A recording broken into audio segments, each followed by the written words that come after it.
PolicyDialogue को साथमा Nepal infrastructure bank limited, समृद्ध नेपालको लागि। नेपालमा सर्वाधिक डाउनलोड गरिएको हाम्रो पात्रो एप तपाईका लागि सधैँ सजिलो, सबै सजिलो, किनकि यसमा सबै छ। www.nepalwatch.com।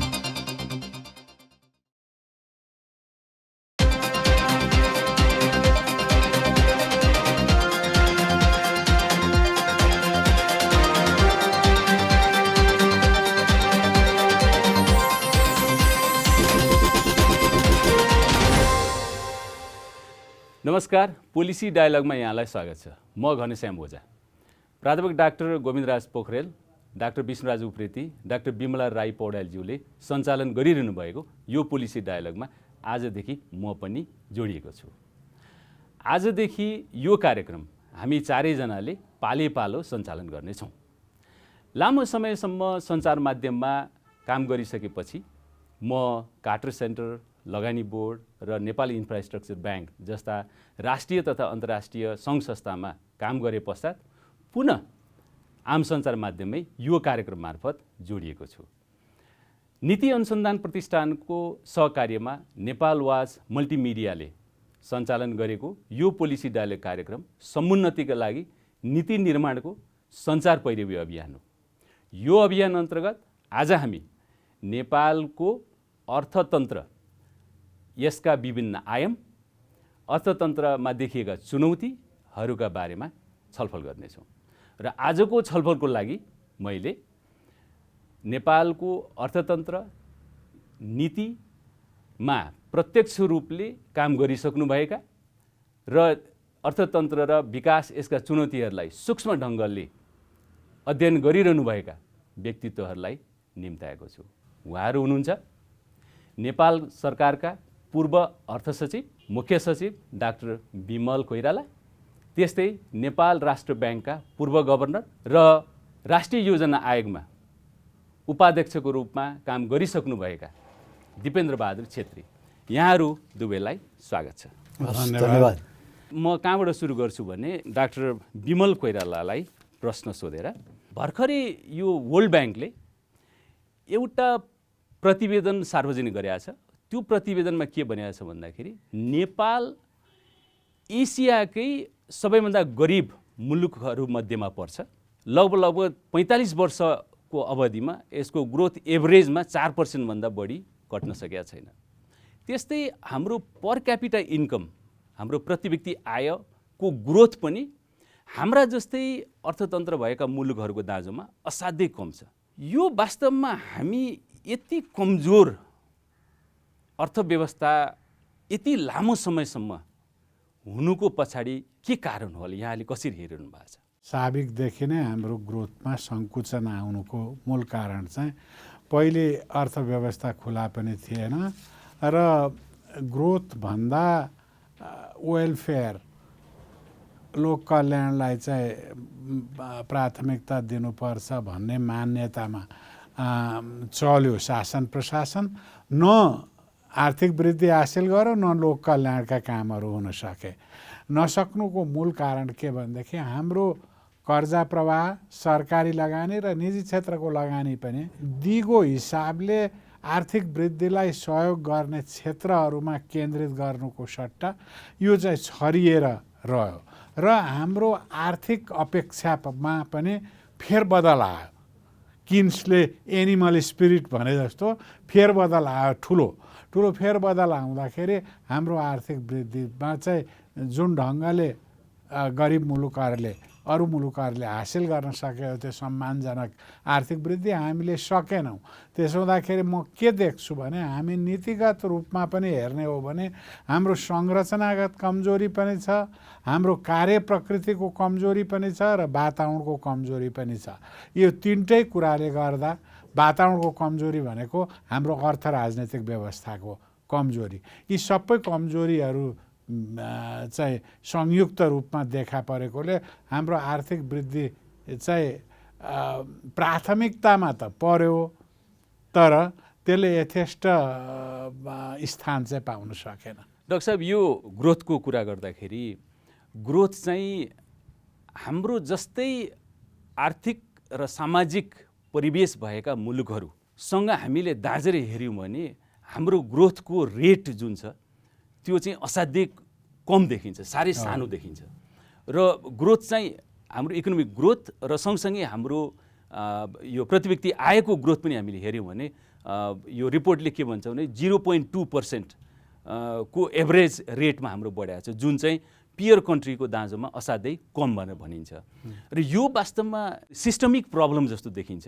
मुख्य गरिकन यो 1990 पछि हामी जुन एउटा प्राइभेट इन्भेस्टमेन्टमा लिबरल इकोनोमीतिर जुन हामी गयौँ, त्यो कहाँनिर हाम्रो एउटा फन्डामेन्टल प्रब्लम कहाँनिर पर्यो? आर्थिक वृद्धि भनेको चाहिँ को कारक भनेको फ्याक्टर अफ इन्भेस्टमेन्ट नै हो।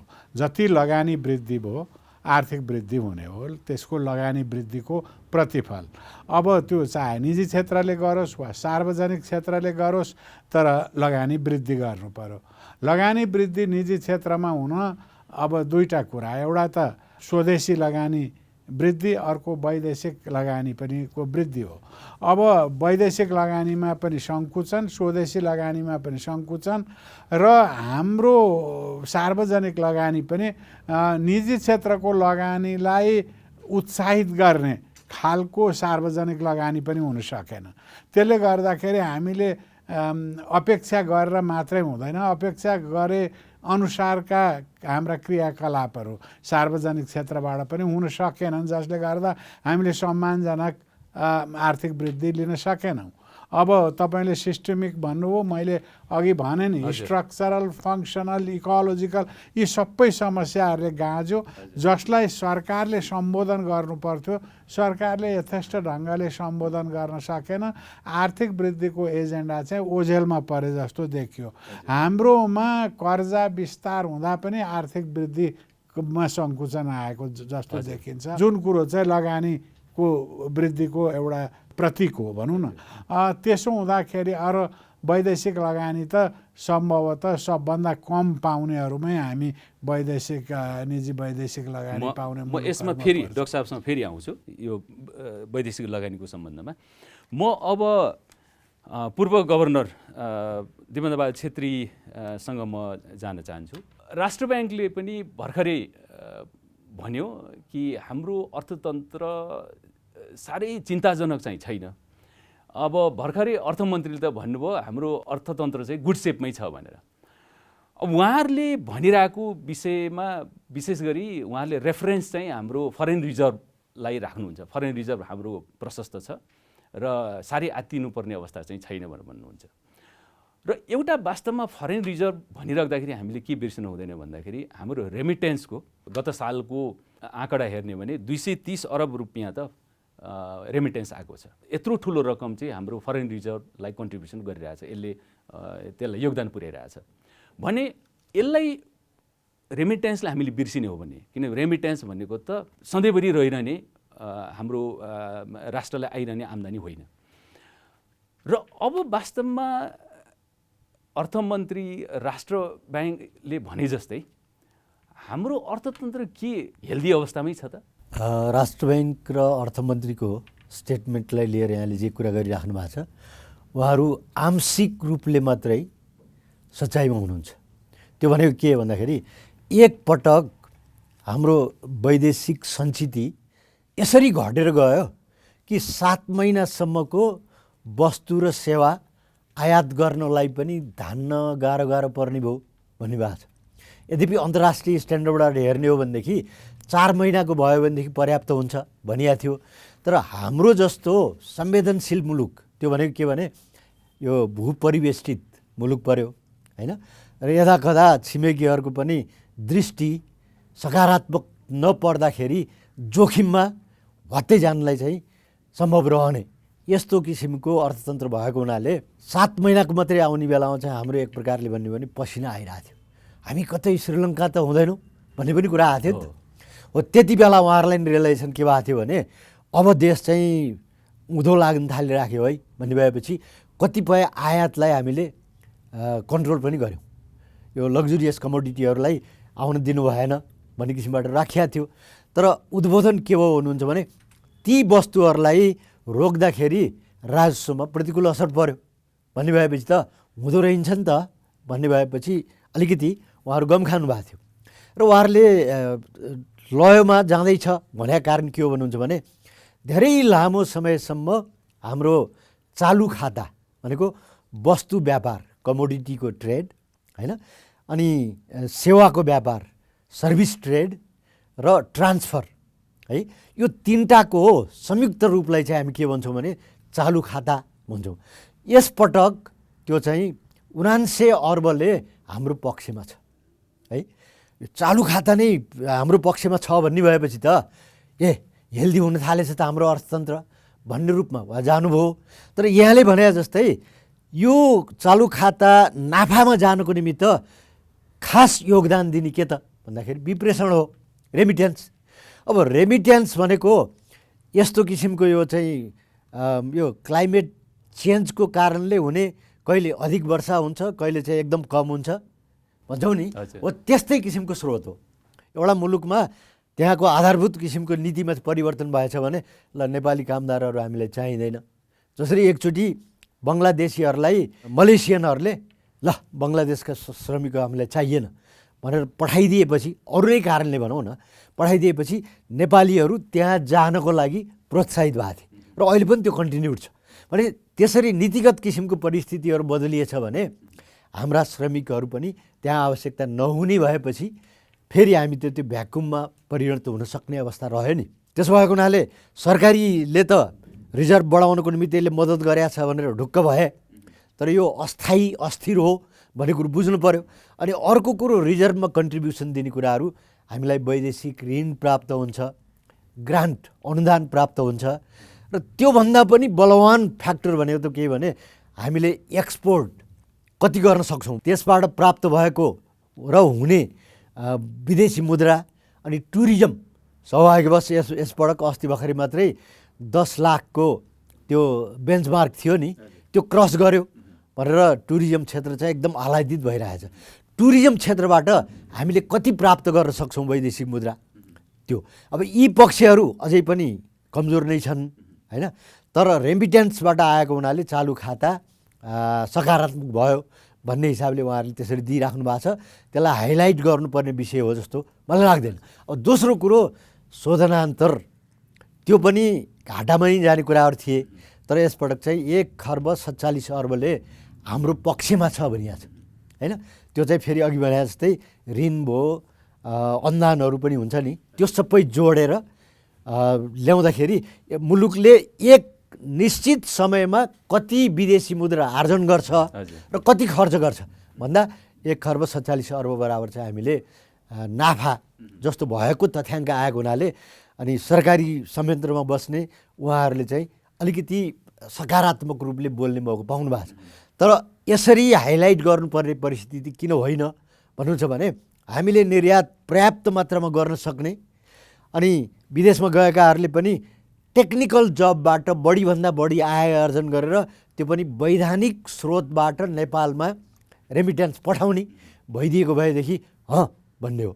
तर अब हामीले आधारभूत रूपले नै ध्यान दिनुपर्ने कुरो पनि के भइरहेछ भन्नुहुन्छ भने त्यतापट्टि दिया छैनौँ। म तपाईँलाई एउटा उदाहरण भन्छु।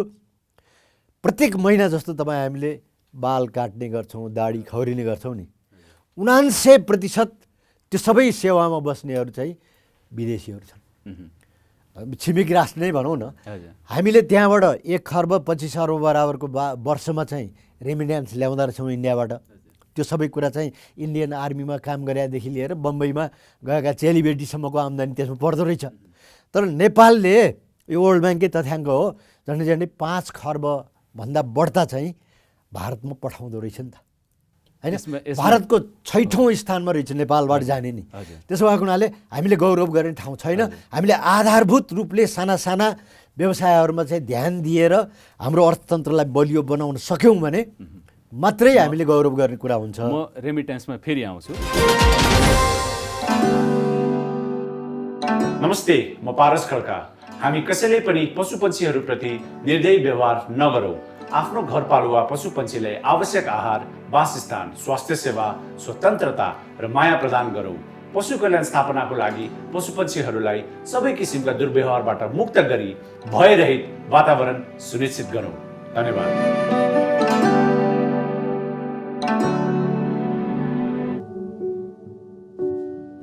नेपाल इन्फ्रास्ट्रक्चर ब्याङ्क लिमिटेड, समृद्ध नेपालको लागि। नेपालमा सर्वाधिक डाउनलोड गरिएको हाम्रो पात्रो एप तपाईका लागि सधैँ सजिलो, सबै सजिलो, किनकि यसमा सबै छ। डाक्टर कोइरालासँग जान चाहन्छु। यो हाम्रो ग्रोथको ट्रेन्डलाई हेर्दाखेरि हामी चाहिँ कता कता यो लो ग्रोथ हाई माइग्रेसनको यो साइकलमा छिरे जस्तो अनुभव हुन्छ। जस्तो यसलाई हाम्रो वृद्धि चाहिँ एकदम न्यून वृद्धि हुने र यो विदेश पलायन चाहिँ एकदमै धेरै हुने र यो एउटा ट्र्यापमा नेपाल फस्यो भनेर कतिपय रिपोर्टहरूमा मैले पढेँ। हेर्दाखेरि वास्तवमा विदेश जाने अब अहिले सरकारी तथ्याङ्कले नै पनि भन्छ 1500-2000 को सङ्ख्यामा विदेश गइरहेछन् भन्छ। तर हामीले काम गर्न जाने कामदार र पढ्न जाने सहित जोड्ने हो भने झन्डै 4000 को सङ्ख्यामा दैनिक रूपमा विदेश गइरहेको भन्ने देखिन्छ। यसले गर्दाखेरि समस्या के आउने भयो भन्दाखेरि यो त फेरि यो साइकल त फेरि कन्टिन्यू हुने भयो। यो यहाँ चाहिँ ग्रोथ नहुने, अपर्च्युनिटी नहुने, यहाँका काम गर्नलाई इम्प्लोइमेन्ट रोजगारीको अवसर नहुने, त्यसपछि मान्छे फेरि विदेश जाने, विदेश गएपछि फेरि यहाँ चाहिँ नीति निर्माताहरूलाई रोजगारीका सिर्जना गर्नुपर्ने कुनै आवश्यकता चाहिँ त्यो दबाब चाहिँ फिल नहुने, किनकि सबैजना मान्छे विदेश गइरहेको छ, उनीहरूले त झन् आनन्द भयो, सबैजना विदेश गइरहेको छ, झन् राम्रो भयो। वास्तवमा यो ट्र्यापबाट हामी नेपाल निस्किनलाई के गर्नु पर्ला, यहाँले कसरी हेरिरहनु भएको छ यो यो यो ट्र्यापलाई? धेरै वर्षदेखि यो हुँदै हुँदै आएर अहिले चरम अवस्थामा पुगेको छ माइग्रेसनको अवस्था, लेबर माइग्रेसनको अवस्था। अहिले त स्टुडेन्ट माइग्रेसन, प्रोफेसनल्सहरूको माइग्रेसन। यसले गर्दाखेरि एकापट्टि हाम्रो मुलुकमा उपयुक्त जनशक्तिको अभाव भएको र जसले आर्थिक वृद्धिलाई सघाउने क्षेत्रहरूमा काम गर्ने मान्छेहरू नपाउने भएको। अर्कोपट्टि के देखियो भने यो लो ग्रोथको कारणले पुस गर्यो हाम्रा मानिसहरूलाई, पुस गर्यो र जहाँ जाने होस्ट कन्ट्रीले चाहिँ पुल गरिरहेछ। यो पुस फ्याक्टर र पुल फ्याक्टर र हाम्रो लो ग्रोथले गर्दा एउटा दुष्चक्र निर्माण भएर गइरहेछ, भिसियस साइकल।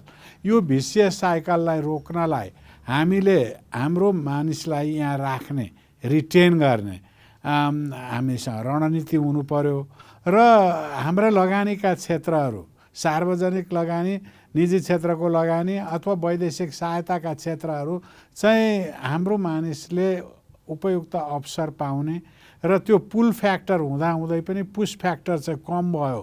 मुलुकको गभर्नेन्स सुध्रियो, राजनीति सुध्रियो भने पनि मान्छे जाँदैन, थोरै पैसा भए पनि। त्यस्तो परिस्थिति निर्माण भयो भने यसले आर्थिक वृद्धिलाई सघाउने हो। अब आर्थिक वृद्धिलाई चाहिँ अब लगानी नै हो मूल कुरो।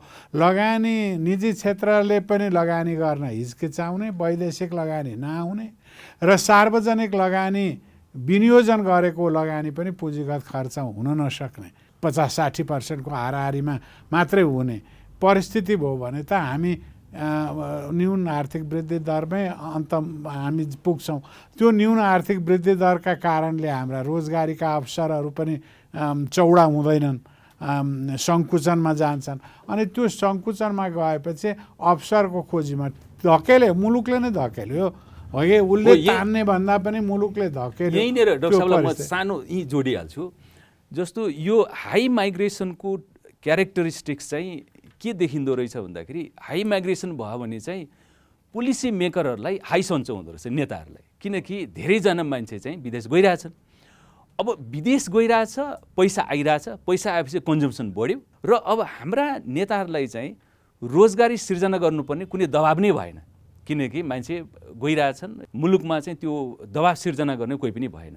यसलाई जोडेर हेर्दाखेरि त वास्तवमा यसले राजनीतिक रूपमा पोलिसी मेकिङमा पनि त धेरै ठुलो असर पार्ने भयो नि। पार्छ। तपाईँलाई म भनौँ घनश्यामजी, असल नीतिहरू, राम्रा नीतिहरू चाहिँ अभर पर्दा मात्रै बन्छन्। अभर पर्यो भने त्यो मुलुकलाई मुक्त गर्नलाई त्यो अभरबाट अनि असल नीतिहरू आउँछन्। हो कि मुलुकले केही समय दुःख पाउला तर कठोर नीतितिर जान सकिन्छ। अहिले यो रेमिट्यान्स चाहिँ अर्थतन्त्रमा के हो भनेदेखि टेम्पोरेरी प्यालिएटिभ मेजर हो है, अस्थायी क्यान्सरको अन्तिम अवस्थामा पुगेको रोगीलाई किमोथेरापी दिएर अलिक सन्चो गरे जस्तो मात्रै हो। त्यसले अर्थतन्त्रलाई दिगो हिसाबले सस्टेन गर्ने र त्यसले उत्पादकत्व चाहिँ बढाउँदै लाने पट्टि त्यसले केही गर्दैन। त्यसो हुँदाखेरि हामी लेबर माइग्रेसन अहिले देख्दा सन्चो भइराखेको छ, नीति निर्माताहरूलाई पैसा आइराखेको छ, त्यो रेमिटेन्सका कारणले चालु खाता पनि सकारात्मक छ, हाम्रो शोधनान्तर स्थिति पनि ठिक छ भनेर बाह्य क्षेत्रलाई हेरेर अर्थतन्त्र ओहो बाबा अर्थतन्त्र ठिक भयो भनेर हेर्ने हो भने त्यो अर्थतन्त्रको चाहिँ हाम्रो ग्रोथ जुन छ त्यो के आकारको हो? यो मुनतिर चाहिँ रोजगार सृजना गर्ने, आफ्नो उत्पादनशीलता उत्पादकत्व त्यो के को मुनतिरको पक्ष चाहिँ खराब छ। अहिले राजस्व हेर्नुहोस् नउठेको हुनाले साधारण खर्च धान्न सक्ने परिस्थिति छैन। रेभिन्यू डेफिसिटमा पुगेको नेपाल केही 1-2 वर्ष मात्रै भयो है। अब त्यो परिस्थितिले मुलुक सञ्चालन गर्नु पर्यो छ भने हामी हाई सन्चो हुने अवस्था त छैन, तर त्यत्रो बिग्न धक्का पनि नपर्न सक्छ। तर हामी 3टै किसिमको धक्काबाट ग्रस्त छौँ। एउटा त आर्थिक धक्का जुन चाहिँ वैदेशिक कारणले, अन्तर्राष्ट्रिय कारणले होस् वा आन्तरिक कारणले, अर्को वित्तीय हिसाबले पनि त्रासदीको अवस्थामा छौँ, हाम्रो त्यति राम्रो स्मुथली गएको देखिँदैन। अर्को हाम्रो यो जुन आर्थिक अपेक्षाको फेरबदल जुन छ नि, मैले अघि एनिमल स्पिरिट भने, त्यसले पनि हामीलाई असर पारिरहेछ। वास्तवमा भन्ने हो भने यो 3टा मध्ये एउटा मात्रै कारण भयो भने अर्थशास्त्रको परिभाषामा मन्दी भन्छ। तर अब हामीले चाहिँ यसलाई होइन अलिकति सङ्कटमा जान खोज्दैछ भनेर चित्त बुझाएको मात्रै हो, हामीलाई अप्ठ्यारै छ। हस्, धन्यवाद सर। म चाहिँ पूर्व गभर्नर छेत्रीसँग फेरि जान चाहन्छु। यो ब्याङ्कहरूमा अहिले थुप्रिएको डिपोजिट चाहिँ हाम्रो जिडिपी भन्दा पनि बढी चाहिँ देखिएको छ। अब ब्याङ्कहरूबाट लगानी हुन सकिरहेको छैन, पैसा लगानी हुन सकिरहेको छैन। ब्याङ्कहरू चाहिँ अब साँच्चै भन्नुपर्दा लगानीकर्ता यो इन्भेस्टरको हेड हन्ट गरिरहेछन्। यो अवस्था कसरी आयो? यसबाट हामी कसरी निस्किन सकौँला ताकि लगानी प्रशस्त होस्? किन अघि हजुरले भनिसक्नुभयो कि हाम्रोमा जबसम्म लगानी हुँदैन तबसम्म यो रेमिटेन्सको अर्थतन्त्र भनेको चाहिँ यो दिगो अर्थतन्त्र होइन भने अब हामीले लगानी बढाउनलाई चाहिँ के उपाय गर्नु पर्ला? किन यो अवस्था आयो? समग्र ब्याङ्किङ वित्तीय क्षेत्रको कुल गारस्थ उत्पादनमा योगदान भने 7% छ भन्छौँ है। हामी सामान्य हिसाबबाट हेर्दाखेरि के भने कुल गारस्थ उत्पादनभन्दा निक्षेप नै बढी छ भने कहाँनिर के नमिल्या हो त भन्ने पनि कुरो आउँदो रहेछ है। अब यो त जतिसुकै निक्षेप भए पनि अब इन्सुरेन्सदेखि लिएर अरू वित्तीय क्षेत्र समेत र ब्याङ्किङको समेत गर्दाखेरि 7% भन्दा बढ्ता कुल गारस्थ उत्पादन छैन भन्ने कुरो विचार गर्नुपर्ने भयो।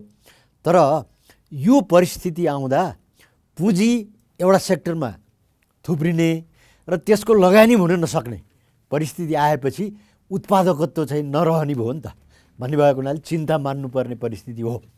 अब त्यो लगानी गर्न सक्ने अवस्था किन रहेन भनेर हेर्ने हो भने निजी क्षेत्रले ब्याज दर नै सधैँ चर्को भयो, त्यस कारणले हामीले त्यो पुँजी लगानी गरेर काम गर्न सक्ने परिस्थिति छैन भनेर आयो। तर यसमा पनि पुरापुर चाहिँ सत्य छ भन्ने कुरो किन होइन भने 1-1.5 वर्ष अगाडि जानुभयो भनेदेखि त 16%सम्म 18%सम्म ब्याज हुने बेलामा पनि त निजी क्षेत्रले त प्रयोग गरिराखेकै थियो नि त। तर पछिल्लो चरणमा उहाँहरूले यो किन भनिराख्नु भएको छ भन्दाखेरि यो कोभिडको कारणले गर्दाखेरि बिचमा स्ल्याकनेस आयो अनि केन्द्रीय ब्याङ्कले पनि अलिकति उधार किसिमको नीति लियो। 2.5 खर्ब ल तपाईँले चाहिँ उधार गर्नुको निमित्त खर्च गर्न सक्नुहुन्छ भनेर छुट्याइएको रकममध्ये उहाँहरूले चाहिँ त्यसलाई अलिकति बढाएर 5 खर्ब जस्तो पम्पिङ गर्नुभयो। त्यो पम्पिङ गरेको लगानी जुन व्यवसायलाई प्रवर्धन गर्ने भन्ने अपेक्षा गरिएको थियो त्यो नभएर घर जग्गामा अनि सेयर बजारमा अटोमोबिल जस्ता क्षेत्रहरूमा लगानी भइदिएको हुनाले त्यो पुँजी चाहिँ त्यहाँ जाम भइदियो है। र उहाँहरूले रिपेमेन्ट क्षमता भनौँ न, कर्जा तिर्ने क्षमता कम भयो। कम भइसकेपछि दायित्व बढ्यो नि। उहाँहरूले चाहिँ पुनर्तालिकीकरण गर्ने बेलामा त पहिलाको सामा र ब्याज पनि सामामा कन्भर्ट गरेपछि दायित्व बढ्यो। अब त्यो अहिले आएर बुझाउन नसक्ने भएको हुनाले उहाँले के भन्नुभयो भने ब्याज दर बढी भएको कारणले हो, हामी सक्दैनौँ भन्यो।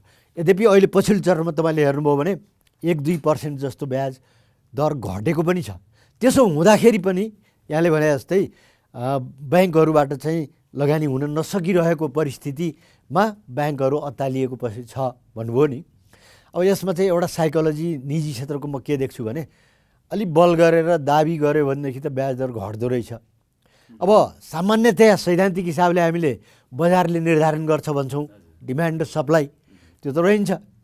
सम्माननीय प्रधानमन्त्रीजीले होइन ब्याज त बढ्दै रहेछ, 1 डिजिटको उसमा चाहिँ ल्याउन सकिएन भने हुँदैन भन्ने पनि कुरा छ भन्ने तर्क आउन साथै 1% घटाइएको पनि हो। फिक्स्ड डिपोजिटमा 9.99%, जबकि 11-12% फिक्स्ड डिपोजिटमा दिने गरिएकोलाई कृत्रिम रूपले 9.99मा ल्याइयो। अब त्यो घटेर 8.89 यस्तैमा पुगिरहेको छ। त त्यसो हुँदाखेरि के भयो भने यसको जोखिम अब निक्षेपकर्ताहरूले त्यसबाट रिटर्न आउने होइन भने हुन त अब इन्फ्लेसनसँग त्यो सिधै सम्बन्धित हुन्छ।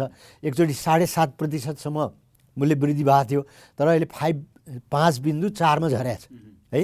अब इन्फ्लेसन र ब्याज दरलाई हेर्दाखेरि त्यो तलमाथि पर्न गयो भनेदेखि निक्षेपकर्ताहरूलाई पनि इन्सेन्टिभ नहुन सक्ने अवस्था हुन्छ र ब्याङ्कबाट चाहिँ विथहोल्ड हुन सक्ने परिस्थिति आयो भने फेरि पनि यो अधिक तरलताको जुन कुरा हामीले गरिरहेछौँ त्यो रिभर्स फेरि फर्केर जान सक्ने परिस्थिति हुन्छ। यो अवस्था आयो भनेदेखि चक्रीय किसिमको प्रणाली जस्तो नि, कहिले अधिक तरलता हुने, कहिले चाहिँ कम हुने भनेपछि यसलाई स्टेबल बनाउनको निमित्त केन्द्रीय बैङ्कको मौद्रिक नीतिले एड्रेस गर्नुपर्ने हो। मौद्रिक नीति पनि बढी स्ट्रेसमा किन परिरहेछ भन्नुहुन्छ भनेदेखि सैद्धान्तिक आधारहरू मात्रै लिएर उसले चाहिँ धर पाएन। प्रशासनिक कुराहरूलाई पनि मान्यता दिने यताउता गर्ने कुरामा चाहिँ कहिले कहिले त्यो अर्थतन्त्र नै चिप लिएर अन्तै जाने हो कि भन्ने डर हुन्छ। हो, त्यो परिस्थितिबाट जोगिनको निमित्त केन्द्रीय ब्याङ्कले लिने मौद्रिक नीतिमा पनि अलिकति लचकता ल्याइएको कारणले गर्दाखेरि अर्थतन्त्र अझै पनि जोखिममा प्रवेश गर्न सक्छ भन्ने अनुमान चाहिँ गर्न सकिन्छ। धन्यवाद पूर्व गभर्नर साहब। म पूर्व मुख्य सचिव डाक्टर कोइरालासँग फेरि गएँ। रेमिटेन्सको यो एउटा फिगर मैले आँकडा पढेको थिएँ। 1996मा चाहिँ हरेक 4 परिवारमा एकजनाले चाहिँ रेमिटेन्स लिँदो रहेछ। 1996को फिगर हेर्दा यो चाहिँ 2000मा पुग्दाखेरि हरेक 3 फ्यामिलीमा एकजनाले लिने भयो। 2004मा पुग्दाखेरि हरेक 2 फ्यामिलीमा एकजनाले लिने भयो र 2011मा पुग्दाखेरि त हामी हाइएस्ट रेमिटेन्स रिसिभिङ कन्ट्रीको रूपमा हामी पुग्यौँ। हुँदा जिडिपीको 23% कन्ट्रिब्युसन चाहिँ योगदान चाहिँ रेमिटेन्सले गरिरहेछ। अब यता हामी यो वैदेशिक लगानीको तर्फ हेऱ्यौँ भने हाम्रो वैदेशिक लगानी चाहिँ जिडिपीको 0.1% मात्रै छ भने अब यो वैदेशिक लगानी चाहिँ हाम्रो जिडिपीको 0.1% हुने, रेमिटेन्स चाहिँ हाम्रो जिडिपीको 23% हुने भनेपछि हामी कतै यो एकदम डरलाग्दो परिस्थितितिर पो गइरहेछौँ कि अर्थतन्त्रको, किन यो ठुलो मिसम्याच भयो, लगानी चाहिँ छैन। यो चाहिँ रेमिटेन्सको पार्ट चाहिँ एकदमै धेरै बढ्यो र यसलाई यहाँले कसरी हेरिरहनु भएको छ? यो हाम्रो अर्थतन्त्रको दारुण तस्बिर भन्छु म। यो दारुण तस्बिर किन भन्छु भने हाम्रो वैदेशिक लगानी अथवा स्वदेशी लगानी पनि को वृद्धि भएर अर्थतन्त्रलाई र आर्थिक वृद्धि, उच्च आर्थिक वृद्धितर्फ जानुपर्ने र हाम्रा सम्पूर्ण नीतिहरू त्यतापट्टि केन्द्रित हुनुपर्ने ठाउँमा हामीले अहिले विप्रेषणबाट पाएको आमदानीले अर्थतन्त्र धानेको अवस्था छ। अब ठिक छ एकछिनलाई, अब यो विप्रेषण भनेको केही वर्षलाई हो भन्ने हो भने पनि यो विप्रेषणबाट लिएको आमदानीलाई त्यहाँ श्रमिकहरू, फर्केका श्रमिकहरूलाई सहुलियत प्रदान गरेर तिनीहरूलाई यहीँ उत्पादन उनीहरूको सिकेको सिपलाई यहीँ उत्पादन गरेर उत्पादनशील बनाएर अर्थतन्त्रलाई को निम्ति उपयोगी बनाउनेपट्टि चाहिँ हामी लागेनौँ। ब्रेन गेन भन्छ नि, ब्रेन ड्रेनपट्टि चाहिँ हामी चुप लागेर बस्यौँ, ब्रेन गेन गर्न चाहिँ हामी लागेनौँ। त्यसले गर्दाखेरि के भयो भनेदेखि त्यहाँ फर्केर आएको रिपिटर भएर गयो, फेरि दोहोऱ्याएर त्यहाँ जाने। त्यसले गर्दाखेरि प्रवृत्ति के भयो भने देशमै नबस्ने प्रवृत्ति हो। यो राजनीतिक रूपले पनि अहिले जुन हाई सन्चो मानिरहेको छ केही छैन भनेर राजनीतिज्ञहरूले सोचेको छ, राजनीतिक रूपले पनि यो खतरा हो हाम्रो सार्वभौम सत्तामा, हाम्रो राष्ट्रियतामा यसले असर पारिराखेका छ। त्यो कुरा बुझिराखेका छैनन् अथवा बुझ पचाइराखेका छन्। हाम्रा ऐन कानुन झन्झटिला छन्, हाम्रो प्रशासकीय झन्झट छ, जुन ढङ्गको त्यो झन्झटलाई कम गर्नु पर्यो र स्वदेशी लगानीकर्ताहरूलाई पनि अलिकति उत्साहित गरेर जसले जुन क्षेत्रहरूले चाहिँ हाम्रो आर्थिक वृद्धिमा सघाउँछ ती क्षेत्रहरूमा प्रवेश गराउने र तिनलाई सहुलियत दिने। हाम्रो नीतिहरू त लगानी मैत्री भन्दा पनि यो लगानी अमैत्री भयो, अमैत्री र जतिसक्दो वैदेशिक रोजगारीमा जानेलाई एन्करेज गर्ने, उनीहरूलाई चाहिँ प्रोत्साहन गर्ने खालका नीतिहरू पो बन्न थाले। त्यसैले त त्यो दुर्भाग्यपूर्ण परिस्थितिबाट हामी अब फर्कनु पर्यो। अब केले गर्दाखेरि मुलुकको स्थायी आर्थिक विकास हुन सक्छ र त्यो दिगो आर्थिक विकासले जेनेरेट गरेको अथवा त्यसले रिलिज गरेको कुराले चाहिँ अर्थतन्त्र धानिँदै जान्छ, मजबुत हुँदै जान्छ भन्ने क्षेत्रहरूमा चाहिँ हामी प्रवेश गर्नु पर्यो। अब सजिलो छ, अहिले अब केही गर्नु परेको छैन, हामीलाई अभर परेको छैन भनेर भन्यो अनि हामी कठोर आर्थिक नीति बनाउन चाहँदैनौँ। त्यही भएर हामीले आलटाल आर्थिक नीतिमा आलटाल गरेको, आर्थिक नीतिमा सुधारमा आलटाल गरेको कारणै त्यही हो। नमस्ते, म पारस खड्का। हामी कसैले पनि पशुपन्छीहरूप्रति निर्दयी व्यवहार नगरौँ। आफ्नो घरपालुवा पशुपन्छीलाई आवश्यक आहार, वासस्थान, स्वास्थ्य सेवा, स्वतन्त्रता र माया प्रदान गरौँ।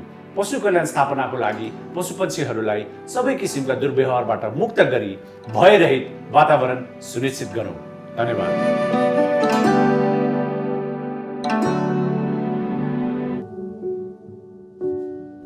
नेपाल इन्फ्रास्ट्रक्चर ब्याङ्क लिमिटेड, समृद्ध नेपालको लागि। नेपालमा सर्वाधिक डाउनलोड गरिएको हाम्रो पात्रो एप तपाईका लागि सधैँ सजिलो, सबै सजिलो, किनकि यसमा सबै छ। म अब फेरि पूर्व गभर्नर साहबसँग म गएँ। यहाँ चाहिँ अब राष्ट्रिय योजना आयोगमा उपाध्यक्षको रूपमा पनि काम गरिसक्नु भएको छ र अब राष्ट्रिय योजना आयोगले यो हामीले 1956देखि हेर्ने हो भने 15वटा योजनाहरू अहिलेसम्म ल्याइसकेका रहेछ र अब हामीले हाम्रा परियोजनाहरूको अवस्था हेर्ने हो भने जस्तो पश्चिम सेती भयो, हाम्रो काठमाडौँ तराई फास्ट ट्र्याककै कुरा गरौँ, बुढी गण्डकी भनौँ, दोस्रो अन्तर्राष्ट्रिय विमानस्थल भनौँ, वर्षौँदेखि 20, 25, 30 वर्षदेखि परियोजनाहरू हामी योजनामा राख्छौँ। त्यसमा सम्बन्धित निकायले बजेट पनि छुट्याउँछ, हरेक वर्ष बजेट छुट्टिन्छन् तर काम चाहिँ केही पनि हुँदैन। आज 25-30 वर्षसम्म परियोजना जस्ताका तस्तै छन्। वास्तव समस्या कहाँनिर हो त? यो यत्र हाम्रा ठुला परियोजनाहरू सम्पन्न हुन नसक्ने र अब पनि तुरुन्तै सम्पन्न हुने अवस्था चाहिँ हाम्रो धेरै सो परियोजनाको देखिँदैन। मूल कुरो चाहिँ हाम्रो नीतिको सुप्रिम नीति भने राजनीति भनेर मान्यता राखिँदो रहेछ। हाम्रो यहाँको राजनीति भने चाहिँ कसैले पनि जिम्मा लिनु नपर्ने मध्येमा पर्दो रहेछ कि है। अब बेला बेलामा चाहिँ सरकार परिवर्तन भइरहेछ। अलिकति आर्थिक वृद्धि 1990को पछाडिको दशकमा चाहिँ राम्रो भयो, 7% पुग्यो भन्यो नि। तुलनात्मक रूपले त्यति बेला राजनीतिक स्थिरता थियो है।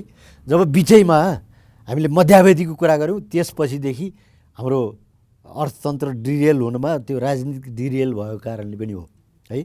मैले यो राजनीतिको कुरा किन गरिरहेको छु भन्नुहुन्छ भने प्रधानमन्त्री फेरिएपछि योजना आयोग फेरिन्छ, किनभने प्रधानमन्त्रीको आर्थिक सल्लाहकार हो भन्नेको छ। यो त गठन आदेश अनुसार गठन भएको योजना आयोग हो। यो कानुनी हैसियत छैन भनौँ भने छ, तर छ भनौँ भने हाम्रा प्रधानमन्त्रीहरू जति फेरिनुभयो त्यही अनुसार जाने हुँदाखेरि उहाँहरूको प्रायोरिटी राजनीतितिर रहने, आर्थिक नीतितिर कहिले पनि नरहने भयो। एकजना उपाध्यक्ष त 3 महिना पनि नबसिकन जानुभयो के भन्नुहुन्थ्यो भने उहाँले प्रधानमन्त्रीसँग चाहिँ समय लिनु खोज्यो, समय दिनुहुन्न। उहाँलाई आर्थिक वृद्धिको चिन्तै छैन भने मैले किन बस्ने भनेर उहाँ राजीनामा दिएर फर्किनु। डाक्टर पिताम्बर शर्माजी तपाईँले चिन्नुहुन्छ भने हजुर हजुर यस्तो परिस्थिति हो। अब त्यो अवस्थामा रहँदाखेरि होइन, अब 6-8 महिना 1-1.5 वर्ष मात्रै बसेर त्यो नीतिगत रूपले मान्छेले कति कार्यान्वयन गर्न सक्छ, एउटा प्रश्न त्यो भयो। दोस्रो कुरो, यो राजनीतिक अस्थिरताको कारणले गर्दाखेरि जति योजनाहरू बनाइन्छन् त्यो सबै पनि स्क्युड रूपमा जाने भयो के।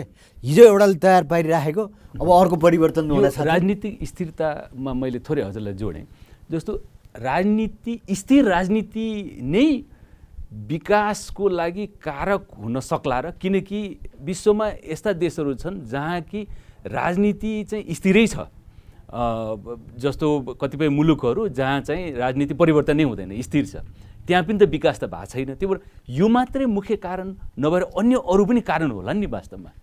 ठिक्क तपाईँले भनेभन्दा उल्टो कुरो हो। श्रीलङ्कामा गृहयुद्ध दुनियाँभर भइराख्दाखेरि पनि आर्थिक वृद्धि 3-4-5% चाहिँ भइरहेको थियो भनिँदो रहेछ।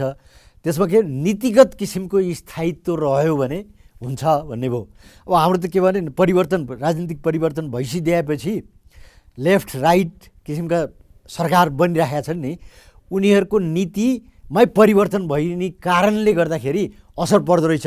तपाईँलाई उदाहरण भनौँ, जुन बेला हामीले यो चाहिँ संविधान निर्माणको क्रममा रह्यौँ त्यति बेला त एकदम फ्लुइड किसिमको सिचुएसन थियो। त्यति बेला डाक्टर बाबुराम भट्टराईले के भने होइन, यो आर्थिक वृद्धिलाई यसले नोक्सान पुर्याउँदो रहेछ, त्यस कारणले राष्ट्रिय गौरवका आयोजना भनेर चाहिँ इन्ट्रोड्युस गरे पिरियड त्यति थियो। त्यो राष्ट्रिय गौरवको आयोजना भने चाहिँ के भने कुनै पनि दलले चुनौती दिन नसक्ने परिस्थिति थियो नि त। त्यस कारणले त्यहाँ चाहिँ कन्टिन्युअस रूपले आर्थिक वृद्धि हुन्छ भन्ने अपेक्षा थियो। तर पनि अब के भयो भने जो नयाँ सरकार आउँछ उसले चाहिँ राष्ट्रिय प्राथमिकताको योजना भनेर फेरि थप्दै गए अनि पुरानोले प्राथमिकता नपाउने, नयाँ थपिएकोले प्राथमिक। त्यसो भएपछि त पहिला जुन एउटा चाहिँ अवधारणा लिएर योजनाहरू अगाडि बढाइराखेका थियो, परिवर्तन हुन साथै त्यो मान्यता पनि फरक पर्ने भएको हुनाले गडबड भइरहेछ। जस्तो ऊ चाहिँ के स्मारक, गणतन्त्र स्मारक भनेर राखिएको थियो एउटा उसको उसमा, खिलराज रेग्मीजी आएको बेलामा चाहिँ यस्तो चाहिँ चाहिँदैन भनेर त्यसलाई हटाइदिए परिस्थिति पनि छ र केही थपिएका अवस्था पनि छन्। मैले अघि पनि भन्दै थिएँ, उत्तरदेखि दक्षिणसम्म अब जम्मी 150 किलोमिटर मात्रै रेन्ज छ हाम्रो सिमाना। त्यसमा 5वटा लोकमार्गहरू प्यारललमा गइरहेछन्। हुलाकी मार्ग दक्षिणपट्टिबाट, पूर्व पश्चिम लोकमार्ग एउटा, अनि पहाडी लोकमार्ग एउटा आयो, अनि त्यसपछि चुरेलाई छिचल्ने गरेर मदन भण्डारी लोकमार्ग भनेर एउटा आइरहेछ र हिमाली भेगमा चाहिँ फेरि अर्को छ है। अब यसो हेर्दाखेरि यसलाई चाहिँ हामीले नीतिगत रूपले नै राम्रोसँग लिएर जान चाहेको भए 2-3टा हुलाकी एउटा पूर्व पश्चिम छँदै थियो, मध्य पहाडी लोकमार्ग भयो, हिमालमा राखिदिएपछि उत्तर र दक्षिण त्यसलाई जोड्ने गरेर गइदिएको भएदेखि कनेक्टिभिटी त राम्रो हुनसक्थ्यो होला नि त। तर किन हामीले यो सबै परिकल्पना गरेका छौँ भनेपछि हरेक सरकार आएपछि इम्फेसिस चाहिँ फरक पर्दो रहेछ। त्यसपछि हामीले गरे हो भनेर देखाउनुको निम्ति जाँदाखेरि पनि अस्थिरता जाँदो रहेछ। अब बुढी गण्डकीको कुरा गर्नुहुन्छ भनेदेखि यो ठुलो परियोजना त राजनीतिक दलहरूको एक प्रकारले भने आम्दानी गर्ने स्रोत पनि हुँदो रहेछ कि जस्तो लाग्छ। यही बुढी गण्डकीमा अहिले पनि हेर्नुहोस् त, कहिले भन्छन् यो सरकारले चाहिँ यसलाई सञ्चालन गर्छ, कहिले भनिन्छ यो हुँदो रहेछ यो चाहिँ निजी क्षेत्रलाई दिनुपर्छ भनिँदो रहेछ। अब अहिले भने सम्मान्य प्रधानमन्त्रीले अस्ति चाहिँ 2 वर्षभित्र हामी गर्छौँ, त्यसको निमित्त पेट्रोलियम प्रोडक्ट्समा लगाएको शुल्क समेत त्यसैमा खर्च गर्ने गरेर जान्छौँ। यो वचन चाहिँ कार्यान्वयन मतलब यो चाहिँ व्यवहारमा पनि आइदियोस्, त्यसपछि अलिक टाइममा आउँछ कि भन्ने हो। अब तपाईँले चाहिँ यो एयरपोर्टहरूको कुरा गर्नुभएको छ। पोखराको एयरपोर्ट सुरुमा आउने बेलामा चाहिँ 13 अरबमा बन्छ भन्ने कुरा थियो। गर्दै गएपछि 23 अरबमा पनि कम्प्लिट भएको छ कि छैन भनेर भन्नुपर्ने अवस्था किन आयो भने अहिले पनि अन्तर्राष्ट्रिय एयरपोर्टको रूपमा त्यसले काम गर्न सकेको छैन। र पोखरा एयरपोर्टमा त वास्तवमा नेपाल सरकारलाई यो इपिसीमा जुन हामी गयौँ यसले चाहिँ वास्तवमा नेपाल सरकारलाई ठुलो घाटा लाग्यो भन्ने खालको विभिन्न रिपोर्टहरूमा मैले अध्ययन गरेको थिएँ। वास्तवमा त्यो गल्ती थियो, गल्ती भयो भन्ने खालको पनि कुराहरू आएछन् र मुख्य चाहिँ यहाँको भनाइ चाहिँ नीति चाहिँ स्थायी हुनु पर्यो र हाम्रा देशमा योजनाहरू चाहिँ वास्तवमा राजनीतिक दलले कुनै छलफल नगरिकन र राष्ट्रको आवश्यकतालाई ध्यान नदिकन राजनीतिक दलले आफ्नो दलको प्राथमिकताका आधारमा योजनाहरू बनाउँदा रहेछन् भन्ने खालको निष्कर्ष होइन त हजुरको? त्यसमा चाहिँ मेरो एउटा थप कुरा के हुनसक्छ भने त्यो योजना आयोगलाई नै कानुनी रूपले नै एउटा निकायको रूपमा ल्याउन सकियो र स्थायी हुन सक्यो भने 5 वर्षको लागि भनौँ न, भयो भने 5 वर्षे योजना भनेर जुन ल्याउँछौँ नि त्यसलाई योजना बनाउने र कार्यान्वयन गर्नको निमित्त मद्दत हुन्थ्यो। त्यसको लागि टेक्नोक्रेटिक रूपले सम्बन्धित फिल्डमा ज्ञान भएका नेपालीहरू आवश्यकता पर्छ भने विदेशीलाई लिएर आएर गराउन सकिने पनि अवस्था आउँछ नि, किनभने जनता र मुलुकको निमित्त लाभ हुने कुरा हो भनेदेखि त्यो आँट पनि गर्न सक्नु पऱ्यो नि त। पहिला कुरो त्यो भयो। अनि दोस्रो कुरो हामीले चाहिँ के भने यो राजनीति बदल्नको निमित्त सबैले के भनेको थियो भने राजसत्ता चाहिँ दुश्मनको रूपमा छ, कमन एजेन्डाको रूपमा लगियो नि, सबैले त्यसको विरोधमा गए, परिवर्तन पनि भयो। अब अहिले त के भने राजनीतिक दलहरूलाई कमन एनिमी भन्ने कुरो पत्ता लगाउनै गाह्रो हो क्या। अब म के भन्छु भने नेपालको डिप्राइभेसन र गरिबी भन्छौँ नि त्यो हाम्रो कमन एनिमी हो, त्यसलाई एलिमिनेट गर्नको निमित्त हाम्रा नीतिहरू हुनुपर्छ र कार्यक्रम हुनुपर्छ भनेर जान सकियो भनेदेखि मलाई लाग्छ हामी एचिभ गर्न सक्छौँ। म पुनः यहाँसँग पछि फेरि आउँछु, धन्यवाद। पूर्व मुख्य सचिव डाक्टर कोइरालासँग गएँ। यहाँले नेपालको प्रशासन कठिन अवस्थामा सम्हाल्नु भएको थियो। वास्तवमा त्यतिखेर धेरै राजनीतिक उथलपुथलहरू धेरै भइरहेको थिए। अब पछिल्लो कालमा चाहिँ राजनीतिक दलको आलोचना सँगसँगै यो नेपालको प्रशासन पनि आलोचनामा आयो, नेपालको ब्युरोक्रेसी नराम्रोसँग आलोचनामा आयो। यो कुरा आजभन्दा 10-15 वर्ष अगाडिसम्म यो लेभलमा आएको थिएन। राजनीतिक दलहरू त आलोचनामा आउँथे नै, वास्तवमा त्यो स्वाभाविक पनि हो। तर यो नेपालको प्रशासन, होल प्रशासन नै यो आलोचनामा आउनु बडो दुर्भाग्यपूर्ण भयो र अहिले चाहिँ मानिसको विश्वास गर्ने संस्थै भएन। मानिसले भन्दाखेरि हाम्रो सबै निकाय, सबै क्षेत्र चाहिँ खतम छन्, करप्ट छन्, हाम्रो प्रशासन क्षेत्र करप्ट छ, यहाँ कर्मचारी खतम छन्, खराब भए, नेता त खराब थिए भन्ने खालको एक खालको यो न्यारेटिभ चाहिँ डेभलप भएको छ। के कारणले यो कर्मचारी तन्त्र यति बढी आलोचित हुन पुग्यो? प्रशासनलाई मात्रै हेर्नु हुँदैन, यो समग्र शासन व्यवस्था, प्रशासन, राजनीति, नागरिक समाज, यो समग्र शासन व्यवस्थामै हाम्रो कमजोरी छ, खोट छ र यसको मुख्य कारकै राजनीति हो। अब कर्मचारी प्रशासन त त्यो शासन व्यवस्थाको एउटा अङ्ग हो जसलाई अत्याधिक राजनीतिकरण गरियो र राजनीतिक स्वार्थको निम्ति प्रयोग गर्ने र कर्मचारीले पनि राजनीतिक स्वार्थको निम्ति जी हजुरी गर्ने, आज्ञाकारिता देखाउने, त्यो प्रवृत्तिको विकास राजनीतिले गरेकोले शासन व्यवस्थामा क्षयीकरण देखा पर्यो र यो क्षयीकरणले शासन व्यवस्था राजनीतिलाई पनि हानि राखेको छ। नागरिक समाजदेखि लिएर अरू गैर सरकारी क्षेत्रहरूमा पनि यो शासन व्यवस्थाको असर देखिरहेछ र यो शासन व्यवस्था कमजोर हुनुको कारणले नागरिकले सेवा नपाउने र भ्रष्टाचार बढ्ने पनि भइराखेको छ। त्यसो हुँदा कर्मचारी प्रशासनलाई यो समग्र शासन व्यवस्थामा एउटा सानो अङ्गको रूपमा हेर्नुपर्ने हुन्छ। यद्यपि कर्मचारी प्रशासनको साख जुन ढङ्गले क्षय हुँदै गएको छ, मलाई चित्त पनि दुख्छ र यो तुरुन्तै रिइन्जिनियरिङ हुने विषय हो प्रशासनको र यसको साख वृद्धि गर्ने अथवा रिइन्जिनियरिङ, यहाँले बडो राम्रो शब्द भन्नुभयो, रिइन्जिनियरिङ। यो चाहिँ कतिपय मुलुकमा,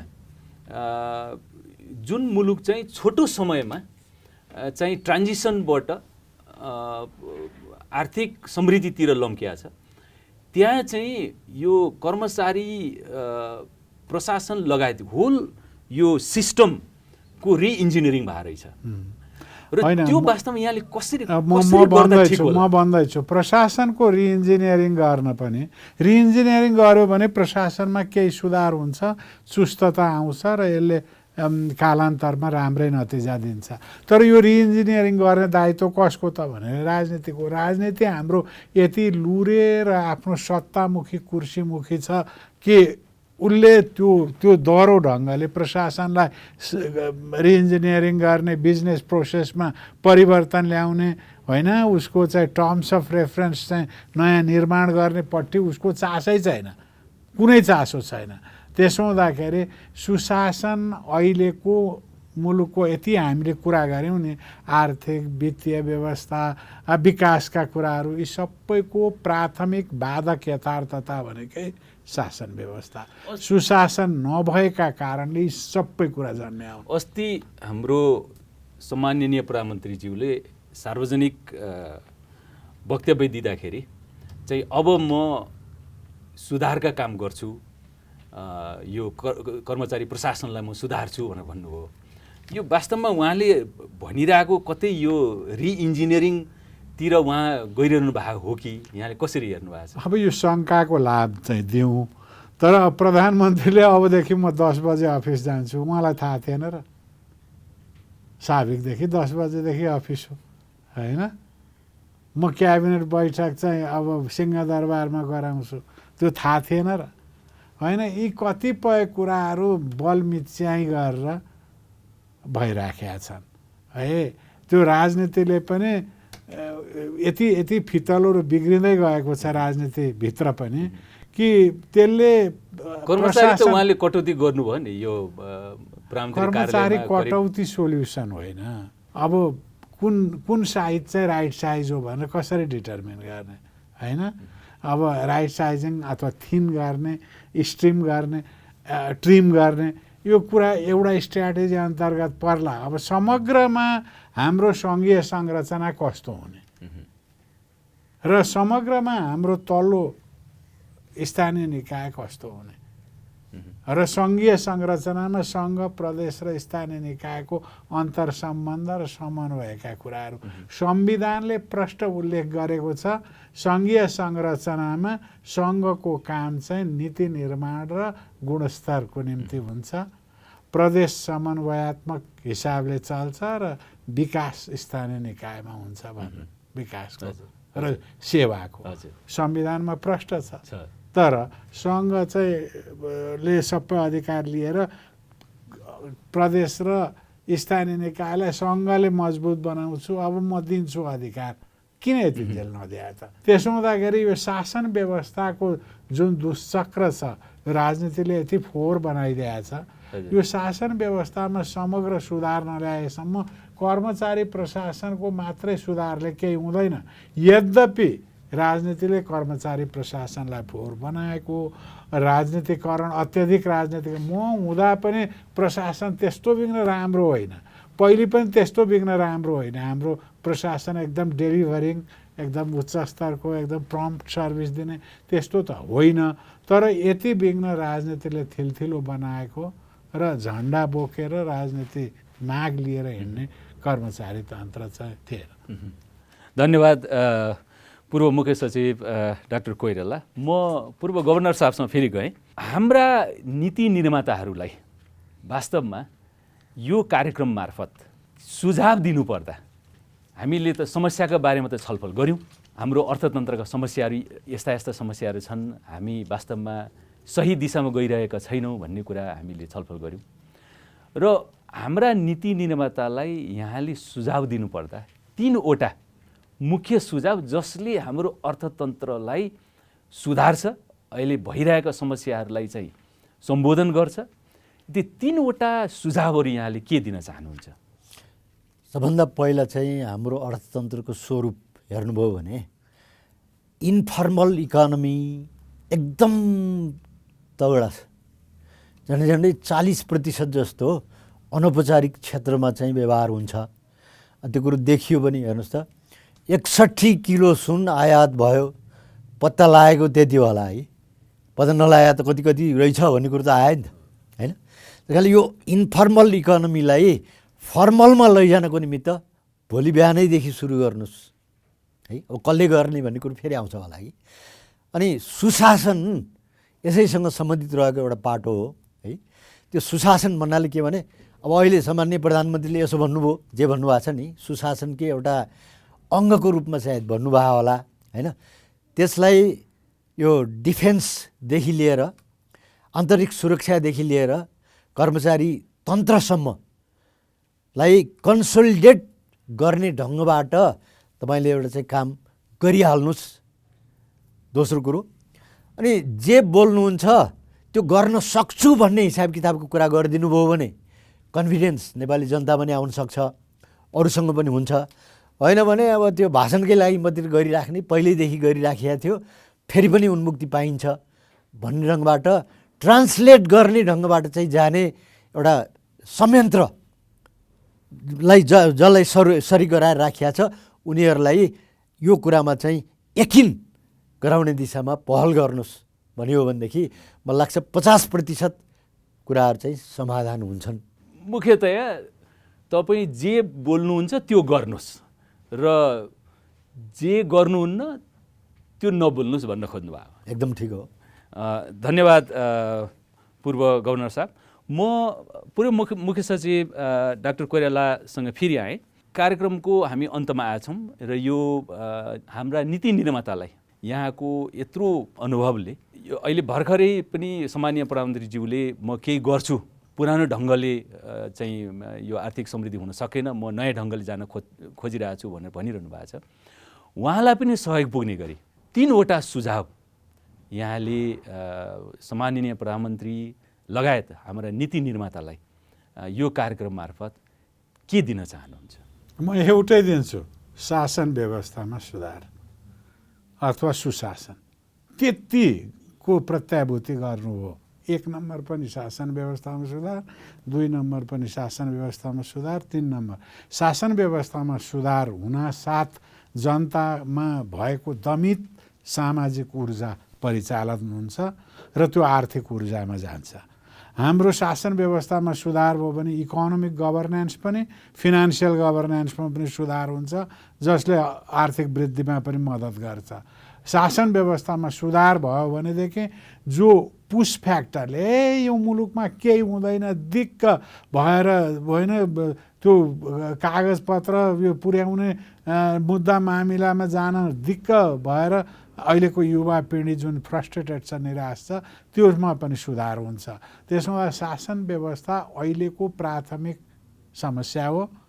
त्यसलाई एजेन्डामा राखेर शासन व्यवस्थामा सुधार ल्याउन सक्नुभयो र गतिलो शासन व्यवस्था जसलाई जनताले पत्याओस्। अहिले सरकारप्रति जनताको पत्यार अल टाइम लो छ है। अब जनताले यो मेरो सरकार हो, मेरो निम्ति यसले गर्छ भन्ने भावना मात्रै जागृत गराउनु भयो, कामले, भाषणले होइन।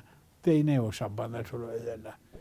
धन्यवाद। हामी कार्यक्रमको अन्तमा आइसक्यौँ र यहाँहरूले आजको हाम्रो यो नेपालको अर्थव्यवस्था, यसका आयामहरू, यसका चुनौती र यसलाई सुधार गर्नको लागि के गर्न सकिएला त भन्नेमा आफ्ना गहन विचारहरू राखिदिनु भयो र मुख्यतया चाहिँ तपाईँ जे गर्नुहुन्छ त्यही मात्रै बोल्नुहोस् अथवा तपाईँले नगर्ने कुरा नबोल्नुहोस् र आफ्नो यो शासन सुधारमा ध्यान दिनुहोस्। यति 2टा कुरामा मात्रै तपाईँले ध्यान दिनुभयो भने नेपालको अर्थव्यवस्था, नेपालको यो प्रशासन व्यवस्था, कर्मचारी तन्त्र सबै सुधार हुन्छ भन्ने विचारहरू राखिदिनु भयो। यहाँहरूलाई कार्यक्रमको तर्फबाट म पुनः धन्यवाद दिन चाहन्छु। दर्शकहरूबाट पनि बिदा लिन चाहन्छु। धन्यवाद, नमस्कार।